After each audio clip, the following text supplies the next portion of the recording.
जय माँ विंध्यवासिनी। आप सभी के इष्ट देव माता पिता सबको कोट कोट प्रणाम है।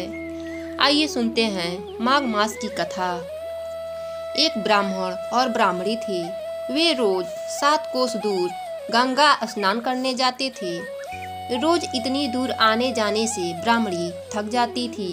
एक दिन ब्राह्मणी कहती है कि कोई बेटा होता तो बहू आ जाती। घर वापस आने पर खाना बना हुआ मिलता, कपड़े धुले हुए मिलते। ब्राह्मण कहता है कि तूने बहुत बढ़िया बात कही है, चल मैं तेरे लिए बहू ला ही देता हूँ। ब्राह्मण बोला, एक पोटली में थोड़ा सा आटा बांध दे, उसमें थोड़ी मोहर असरफी डाल दे। उसने पोटली बांध दी और ब्राह्मण पोटली लेकर चल दिया। चलते चलते कुछ दूर पर एक गांव में जमुना जी के किनारे बहुत सारी सुंदर लड़कियां मिट्टी का घर बनाकर खेल रही थीं। जब शाम हुआ तो सब घर जाने लगी। सबने अपना बनाया हुआ घर बिगाड़ दिया। परंतु एक लड़की बोलती है कि मैं तो अपना घर नहीं बिगाड़ूंगी, मुझे तो रहने के लिए यह घर चाहिए। उसकी बात सुनकर ब्राह्मण के मन पर वह लड़की छा गई और मन ही मन सोचने लगा कि बहू बनाने के लिए यह लड़की ठीक रहेगी। जब वह लड़की घर जाने लगी तो ब्राह्मण भी उसके पीछे पीछे चल दिया। जब वह लड़की अपने घर पहुंचती है तब बूढ़ा ब्राह्मण बोला, बेटी माघ का महीना है, मैं किसी के यहाँ खाना नहीं खाता। तुम अपनी माँ से पूछो कि मेरा आटा छानकर 4 रोटी बना देंगी क्या? यदि वह मेरा आटा छानकर रोटी बनाएंगी तभी मैं खाऊंगा। लड़की अपनी माँ को सारी बात बताती है। माँ कहती है कि बेटी बाबा से कह दे कि रोटी में 4 रोटी वह भी खा लेंगे। लेकिन लड़की कहती है कि नहीं माँ, बाबा ने कहा है कि मेरा आटा छान कर बनाओगी तभी वह खाएंगे।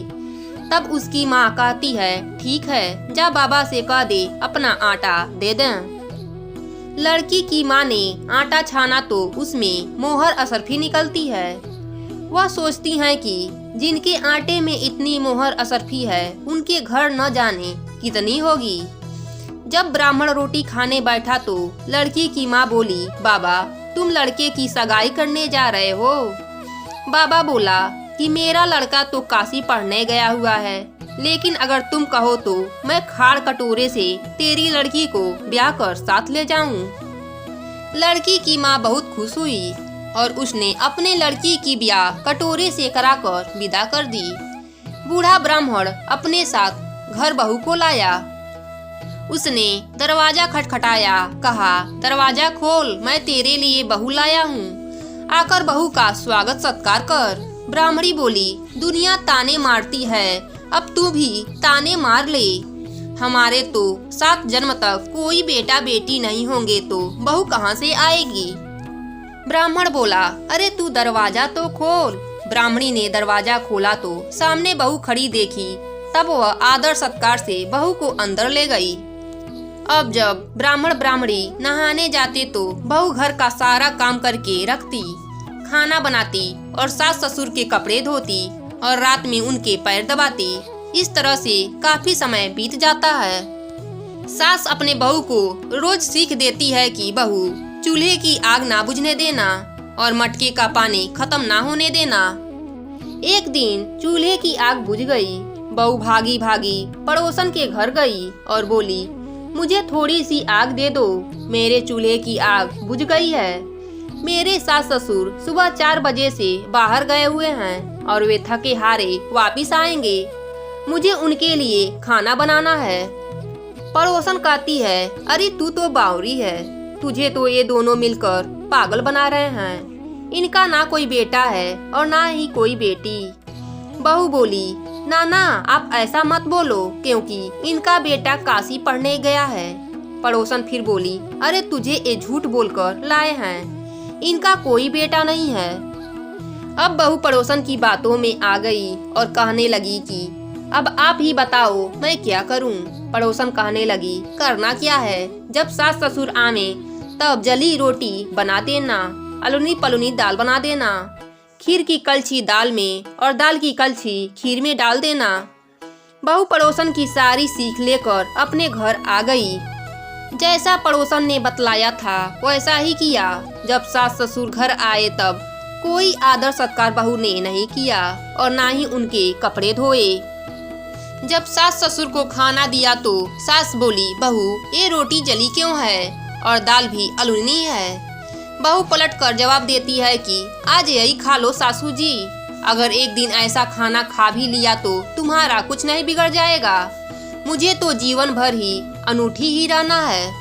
बहू की बातें सुनकर सास बोली कि आज तो बहू ने अच्छा सीख नहीं सीखा है। अब बहू फिर से पड़ोसन के घर भागती है और कहती है कि अब आगे बताओ कि मुझे क्या करना है। पड़ोसन बोली कि अब तुम सातों कोठों की चाबी मांग लेना।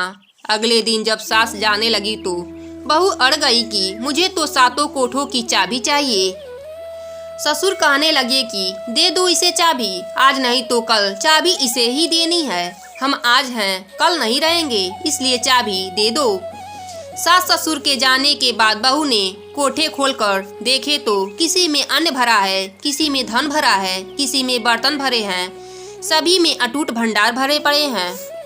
जब बहू ने सातवां कोठा खोला तो उसमें महादेव जी, पार्वती जी, गणेश जी, लक्ष्मी जी, पीपल पथवारी, ठाकुर जी, राई दामोदर, तुलसा जी का बिउड़ा, गंगा जमुना बह रही हैं। वहीं एक लड़का चंदन की चौकी पर बैठकर माला जप रहा है।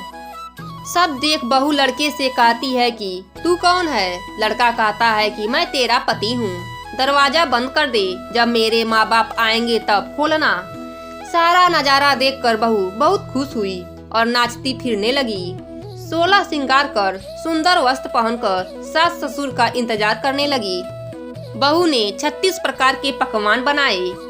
सास ससुर जब वापस आए तब उसने उनका बहुत आदर सत्कार किया, उनके कपड़े धोए, उनके पैर दबाए। बहू सास के पैर दबाते हुए कहने लगी कि माँ जी, आप इतनी दूर 12 कोस यात्रा करके गंगा जमुना का स्नान करने जाती हैं, थक जाती हैं, तो आप घर में स्नान क्यों नहीं कर लेती। बहू की बात सुनकर सास कहने लगी कि भला गंगा जमुना भी घर में बहा करती हैं क्या। बहू बोली, हाँ माँ जी बहती हैं, चलिए मैं आपको दिखाती हूँ। बहू ने सातवां कोठा खोलकर दिखाया तो उसमें गंगा जमुना बह रही हैं। 36 करोड़ देवी देवता विराजमान हैं और वहीं तिलक लगाकर चंदन की चौकी पर एक लड़का माला जप रहा है। ब्राह्मणी ने कहा कि बेटा तुम कौन हो। लड़का बोला, माँ मैं तेरा बेटा हूँ। बुढ़िया फिर बोली, तू कहाँ से आया है। लड़के ने कहा कि मुझे माघ देवता ने भेजा है। बुढ़िया कहती है कि बेटा ये दुनिया कैसे मानेगी, तू मेरा बेटा है। बुढ़िया ने विद्वान पंडितों से सलाह ली तो वह बोले, इस पार बुढ़िया का बेटा खड़ा हो जाए और उस पार बुढ़िया खड़ी हो जाए। बुढ़िया चमड़ा का ब्लाउज पहनी हो, छाती में से दूध की धार निकले, बेटे की दाढ़ी मूछ भिगे, पौन पानी से गठजोड़ा बढ़े, तब जाने कि यह बुढ़िया का ही बेटा है। उसने ऐसा ही किया। चमड़ा का ब्लाउज फट गया, छाती में से दूध की धार निकली, बेटे की दाढ़ी मूछ भीग गई, पवन पानी से बहू बेटे का गठजोड़ बन गया। ब्राह्मण ब्राह्मणी की खुशी का पार न रहा। वे बहुत खुश हुए, अपने बहू बेटे के साथ खुशी खुशी रहने लगे। हे माघ के देवता, जो भी इस कथा को कहे या सुने उसका भी झोली खुशियों से भर देना।